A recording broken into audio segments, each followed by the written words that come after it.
Good morning student. मैं तंजीम sir आज अपने फिजिक्स कॉन्सेप्ट क्लास में यूट्यूब चैनल के माध्यम से आपको चुंबक की यूपी बोर्ड में आने वाली बहुत इंपॉर्टेंट और हमारे आधुनिक विज्ञान की घटना को समझाने के लिए जा रहा हूं और इसका नाम है इलेक्ट्रोमैग्नेटिक इंडक्शन, विद्युत चुंबकीय प्रेरण।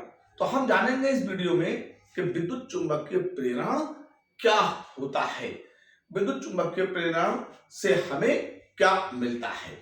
तो बहुत सिंपल सी घटना है। आप तारों से एक वृत्ताकार कुंडली को, आयताकार कुंडली को, जैसा आकार देना चाहे वैसी कुंडली को बना लीजिए। तो मैंने क्या किया, मैंने एक तार को लिया और इस तार को मैंने रोल किया ऐसे करके। अब मुझे जितने फेरे बनाने हैं मैं इसको और छोटा करता चला जाऊंगा। तो इस तरह से इसमें कुंडली में फेरों की संख्या आ गई। ये ओपन करके मैंने तुम लोग को दिखाई। ये हो गए 1 2 3। तो ऐसे आप और ढेर फेरे ले सकते हैं। तो एक वृत्ताकार कुंडली हो गई है, जो इस कुंडली को मैंने यहां पर दिखाया है, यहां पर दिखाया है। तो एक वृत्ताकार कुंडली ली और इस कुंडली में अब हमने धारा को प्रवाहित किया। तो धारा इस तरह से इस कुंडली में बहेगी, इस तरह से इस कुंडली में बहेगी। तो वृत्ताकार कुंडली में विद्युत धारा को प्रवाहित किया है। तो विद्युत शब्द आ गया धारा के बहने से। अब धारा के बहने से बायोट सैवर्ट साहब बता के गए थे कि अगर तार से बनी कुंडली में विद्युत धारा प्रवाहित की जाए तो फिर कुंडली के तल में केंद्र पर चुंबकीय क्षेत्र उत्पन्न हो जाता है। तो हमने एक फेरा कुंडली का लिया, उस फेरे को यहां दिखाया और अब ये पिछली वीडियो में कुंडली के केंद्र पर उत्पन्न चुंबकीय क्षेत्र हम लोग सिद्ध कर चुके थे। तो फिर ये चुंबकीय क्षेत्र का सूत्र है। तो अब कुंडली जो बन गई एक बार, उसकी त्रिज्या तो हो गई कांस्टेंट, उसकी त्रिज्या क्या हो गई कांस्टेंट। अब बचा क्या, ठीक है, μ0/2 कांस्टेंट है। अब बची विद्युत धारा। तो विद्युत धारा के मान को आप घटा भी सकते हैं और बढ़ा भी सकते हैं।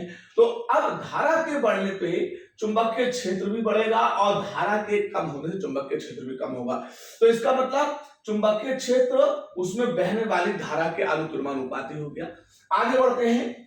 तो जब अब कुंडली है, उसके पास त्रिज्या है, उसके पास क्षेत्रफल यानी कि उसके पास तल है। तो चुंबकीय क्षेत्र कुंडली के तल से संबंधित है। तो इसका मतलब अगर कुंडली के तल से चुंबकीय क्षेत्र गुजरेगा तो कुंडली से तल से संबंधित चुंबकीय फ्लक्स भी उसमें उत्पन्न हो जाएगा। और चुंबकीय फ्लक्स I बराबर BA, जिसमें कुंडली का क्षेत्रफल कांस्टेंट हो गया। तो फिर चुंबकीय फ्लक्स चुंबकीय क्षेत्र के अनुक्रमानुपाती हो जाएगा। कहने का मतलब क्या है कि उत्पन्न चुंबकीय क्षेत्र बहने वाली धारा का अनुक्रमानुपाती और उत्पन्न चुंबकीय क्षेत्र संबंधित चुंबकीय फ्लक्स का अनुक्रमानुपाती। तो फिर क्या होगा, चुंबकीय धारा, चुंबकीय क्षेत्र और चुंबकीय फ्लक्स परस्पर तीनों एक दूसरे के कैसे हो गए, अनुक्रमानुपाती हो गए। यानी कि तीनों एक दूसरे के अनुक्रम में एक दूसरे पर निर्भर कर रहे हैं। अब देखिए, आप अगर धारा के मान में परिवर्तन करेंगे तो धारा के मान में परिवर्तन होने से चुंबकीय क्षेत्र के मान में परिवर्तन होगा और जब चुंबकीय क्षेत्र के मान में परिवर्तन करेंगे तो फिर चुंबकीय फ्लक्स के मान में परिवर्तन हो जाएगा। और जितने भी परिवर्तन होते हैं आखिर से, शुरू से लेके और अब तक और अब से अनंत काल तक का इतिहास बनता आया है और बनता रहेगा।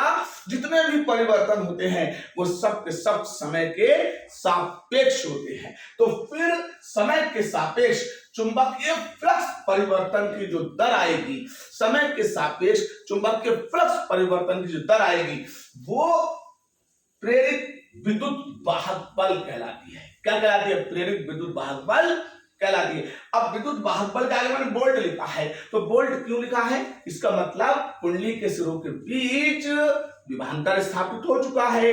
अब ये बोल्ट कैसे आया, तो मैंने यहां पर देखे सत्यापन दिया है इसका कि मैंने E बराबर d∅/dt लिखा है, 5BA और समय t। मात्रक लिखे, चुंबकीय क्षेत्र का मात्रक न्यूटन बटे में एम्पियर मीटर, क्षेत्रफल का मात्रक मीटर स्क्वायर और समय का मात्रक सेकंड लिखा है। तो 1 मीटर से मीटर स्क्वायर का 1 मीटर कम हो गया है और अब न्यूटन के साथ मीटर रह गया, नीचे एम्पियर के साथ सेकंड रह गया है। तो न्यूटन इंटू मीटर जूल होता है और एम्पियर इंटू सेकंड कूलाम होता है और जूल बटे में कूलाम वोल्ट होता है। क्या होता है? वोल्ट होता है। तो इसका मतलब क्या हुआ? इस बात का सत्यापन हो गया कि जिस चीज को लोग महज एक कंकॉक्टेड मनगढ़ंत कहानी कहते थे, उसका प्रूफ है ये। तो अब आपकी डेफिनेशन क्या निकली? जब किसी तारों से बनी कुंडली में विद्युत धारा बहती है तो कुंडली के तल के लंबवत चुंबकीय क्षेत्र उत्पन्न हो जाता है और उत्पन्न चुंबकीय क्षेत्र से चुंबकीय फ्लक्स उत्पन्न होता है। अब चुंबकीय क्षेत्र में परिवर्तन करेंगे तो चुंबकीय फ्लक्स के मान में भी परिवर्तन हो जाएगा और चुंबकीय फ्लक्स परिवर्तन की दर से प्रेरित विद्युत वाहक बल उत्पन्न हो जाता है। तो घटना किससे शुरू हुई थी? विद्युत से। बीच में उत्पन्न क्या हुआ? चुंबकीय क्षेत्र। और फिर इससे प्रेरण लेकर क्या पैदा हुआ? विद्युत वाहक बल पैदा हुआ है। तो विद्युत के कारण उत्पन्न चुंबक की इस घटना से पैदा हुए प्रेरित विद्युत वाहक बल को क्या कहेंगे? प्रेरित विद्युत वाहक बल। और इस पूरी घटना को विद्युत चुंबकीय प्रेरण की घटना कहते हैं। तो विद्युत चुंबकीय प्रेरण बहुत सिंपल सा टॉपिक है, लेकिन है बहुत इंपॉर्टेंट, बहुत इंपॉर्टेंट है। तो एक बार फिर समझ लीजिए कि हमने क्या किया? तारों से एक कुंडली बनाई और उस कुंडली में अपने पास से धारा प्रवाहित की। तो हमें दो चीजें मिल गई, एक कुंडली का क्षेत्रफल, एक कुंडली में बहने वाली धारा। अब कुंडली में धारा बह रही है तो उसके तल के लंबवत चुंबकीय क्षेत्र उत्पन्न हो जाएगा और चुंबकीय क्षेत्र धारा का अनुक्रमानुपाती होगा और फिर चुंबकीय क्षेत्र उत्पन्न होने से कुंडली संबंधित चुंबकीय फ्लक्स उत्पन्न हो जाएगा और चुंबकीय फ्लक्स चुंबकीय क्षेत्र का अनुक्रमानुपाती होगा और ये तीनों परस्पर एक दूसरे के अनुक्रमानुपाती होंगे। और फिर एक के मान में परिवर्तन करेंगे तो फिर सबके मान में क्या होगा? परिवर्तन हो जाएगा और ये परिवर्तन किसके सापेक्ष होगा? समय के सापेक्ष होगा और समय के सापेक्ष चुंबकीय फ्लक्स परिवर्तन की दर को प्रेरित विद्युत वाहक बल कहते हैं और विद्युत के कारण उत्पन्न हुई चुंबक की इस घटना को विद्युत चुंबकीय प्रेरण की घटना कहते हैं।